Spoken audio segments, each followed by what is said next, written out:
ఒక చిన్న family gathering అనే దానికంటే ముద్రపోయిన వంశం వారి మొక్కుబడి చెల్లించడం కోసం మా వారు చిన్నప్పటి నుంచి పుట్టి పెరిగిన సొంతూరైన నండూరు వెళ్ళామండి.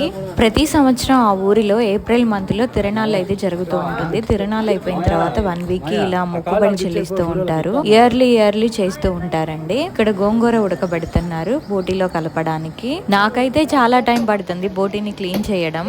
వీళ్ళైతే చాలా ఫాస్ట్ గా కంప్లీట్ చేశారు వితిన్ హాఫ్ అన్ అవర్ లో. మెనూలో స్పెషల్స్ ఏంటంటే వైట్ రైస్, మటన్ కర్రీ, బోటి గోంగూర, మటన్ తినని వాళ్ళకి చికెన్ కర్రీ. ఇదంతా మా ఒక్కరికే కాదండి, ఊరిలో వాళ్ళకి తెలిసిన వాళ్ళకి వరకు చెప్పుకున్నారు భోజనాలకి. దీని ఫుల్ వీడియో రిలేటెడ్ వీడియోలో ట్యాగ్ చేశాను చూడండి. డిస్టెన్స్ తక్కువే అయినా ట్రాఫిక్ వల్ల వెళ్ళడానికి 2.5 గంటలు, రావడానికి 2.5 గంటలు, మొత్తం 5 గంటల జర్నీ చేసేసరికి ఇంటికి వచ్చాక బాగా అలసిపోయాము.